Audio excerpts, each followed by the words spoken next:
Assalamualaikum warahmatullahi wabarakatuh. Baik, perkenalkan nama saya Jumat Al-Fikri, NIM 2113030062. Saya sebagai moderator pada presentasi hari ini, yaitu pada pembahasan tentang konsep taklid, ittiba, dan talfik. Ada tiga pembahasan pada materi ini, yaitu satu pengertian taklid, dua pengertian ittiba, tiga pengertian talfik. Pada pembahasan satu akan disampaikan oleh Rahmat Hidayatul Fitra, pada pembahasan kedua saya sendiri, dan pada pembahasan ketiga oleh Farhan Hafizah Hasar. Warahmatullahi wabarakatuh.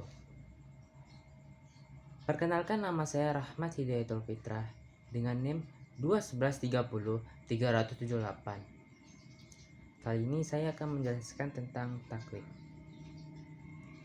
Pengertian taklid. Taklid berasal dari kata qolada, yukallidu, taklidan, yang memiliki arti bermacam-macam, antara lain mengalungi, meniru, dan mengikuti. Para ahli usul fikih mengartikan taklid adalah mengikuti pendapat orang lain tanpa mengetahui dalilnya.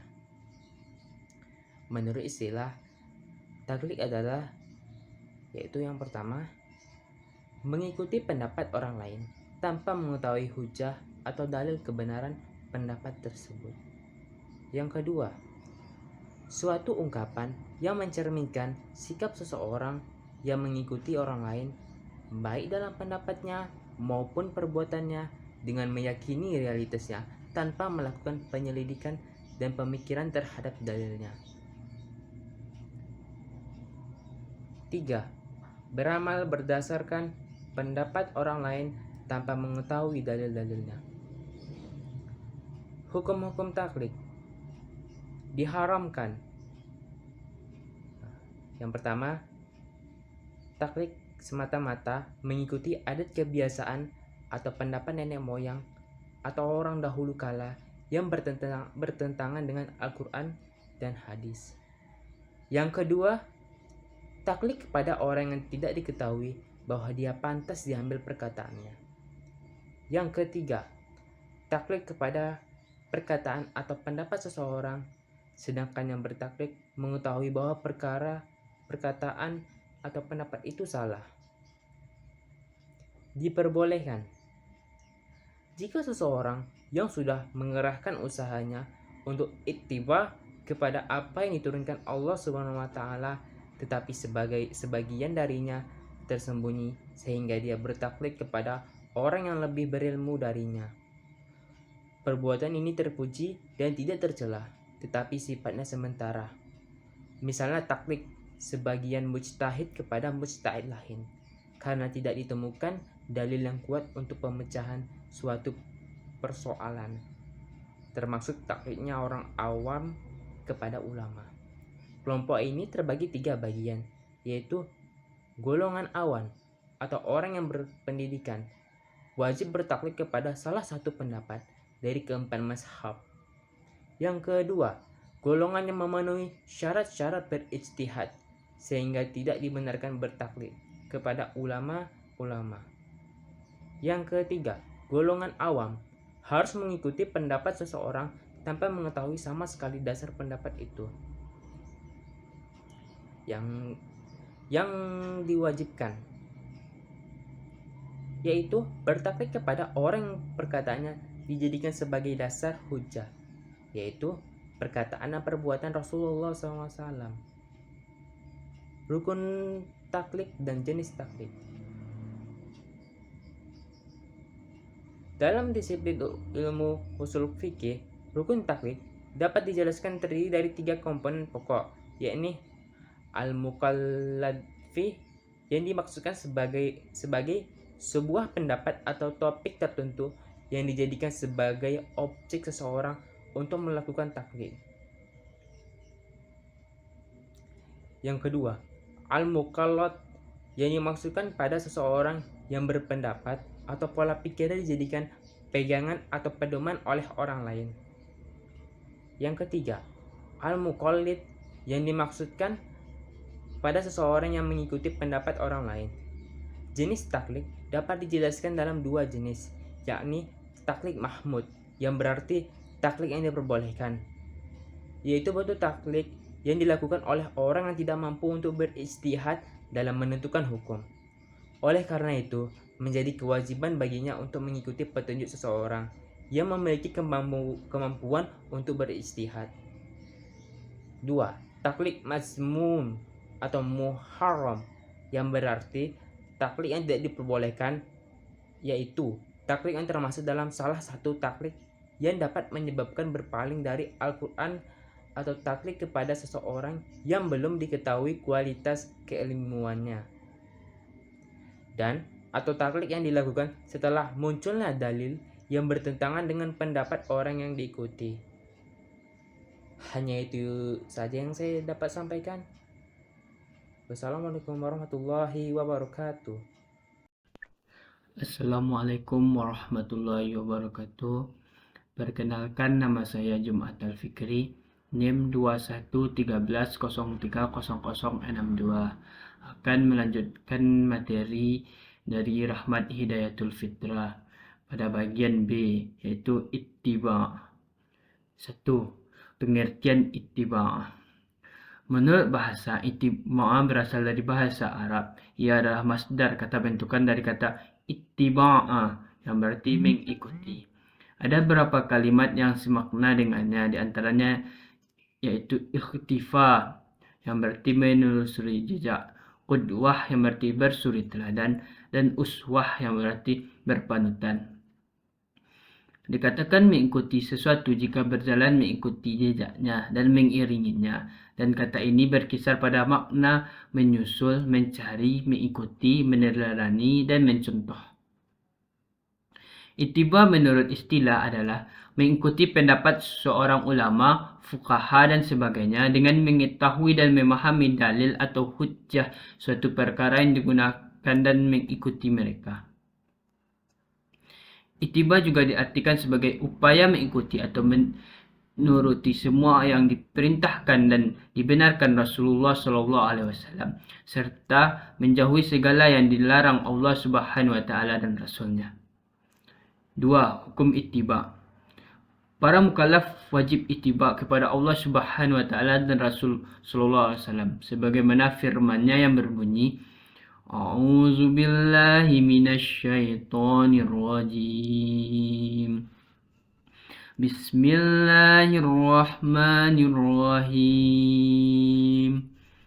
Qul ati'ullaha war rasul fa in tawallu fa innallaha la yuhibbul kafirin. Yang artinya, katakanlah, taatilah Allah dan Rasulnya. Jika kamu berpaling, maka sesungguhnya Allah tidak menyukai orang-orang kafir. Surat Ali Imran ayat 32. 3. Jenis-jenis ittiba. Jenis-jenis ittiba terbagi menjadi dua. Yang A, ittiba kepada Allah dan Rasulnya. Yang B, ittiba selain Allah dan Rasulnya. Dan persoalan ini terjadi ikhtilaf ulama. Yang pertama, pendapat yang tidak membolehkannya, seperti Imam Ahmad bin Hanbal yang menyatakan bahwa ittiba itu hanya dibolehkan kepada Allah, Rasul, dan para ulama saja. Tidak boleh kepada yang lain.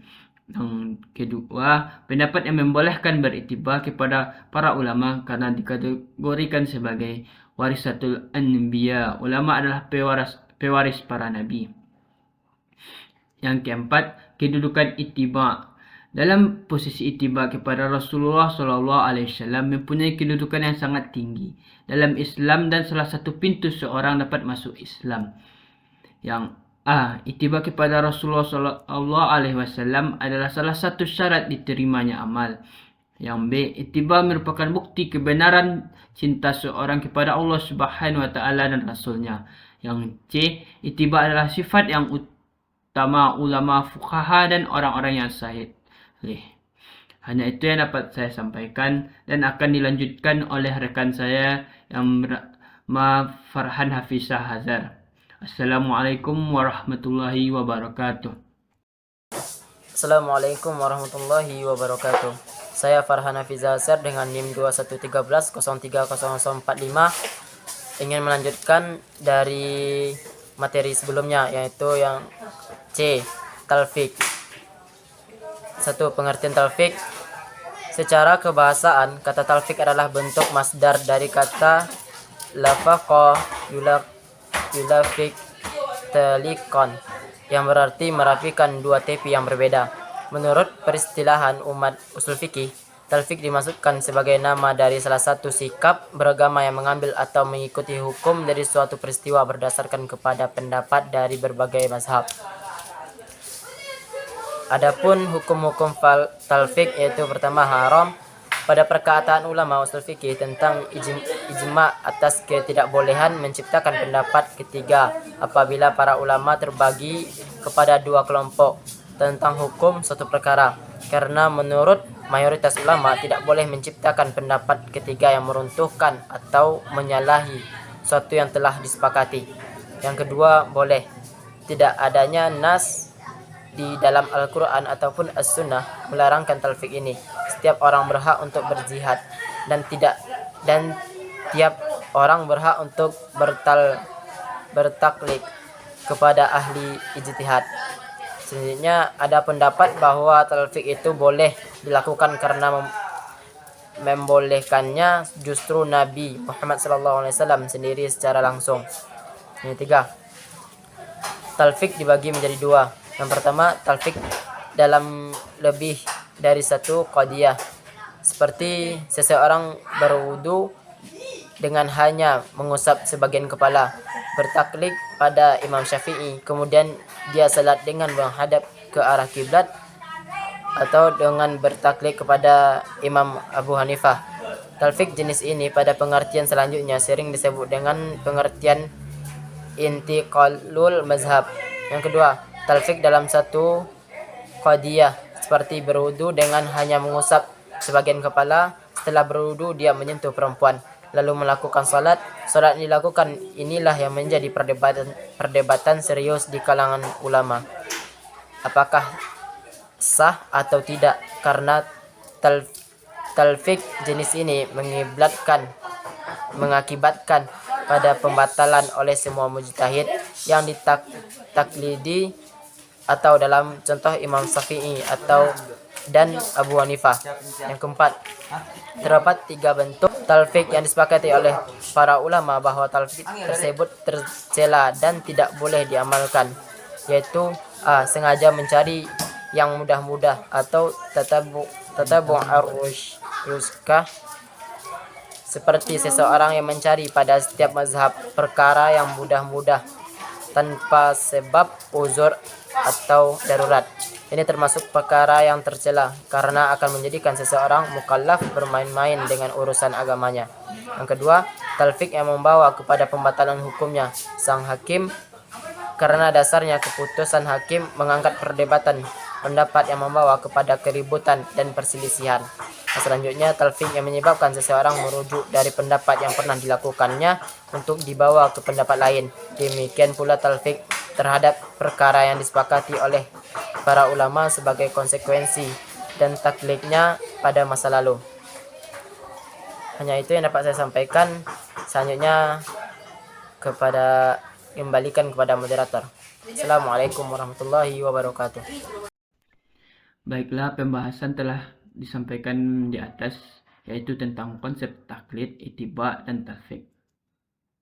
Maka saya mengambil kesimpulan, yaitu taklid adalah mengikuti pendapat orang lain tanpa mengetahui hujjah atau dalil kebenaran pendapat tersebut, sedangkan ittiba adalah mengikuti pendapat seorang ulama, fuqaha, dan sebagainya dengan mengetahui dan memahami dalil atau hujjah suatu perkara yang digunakan dan mengikuti mereka. Sedangkan talfik adalah sebagai nama dari salah satu sikap beragama yang mengambil atau mengikuti hukum dari suatu peristiwa berdasarkan kepada pendapat dari berbagai mazhab. Dari kesimpulan di atas, marilah kita sama-sama mengambil pelajaran dan mengamalkannya. Hanya itu yang dapat saya sampaikan. Jika ada kata-kata saya yang salah, saya memohon maaf. Saya akhiri. Assalamualaikum warahmatullahi wabarakatuh.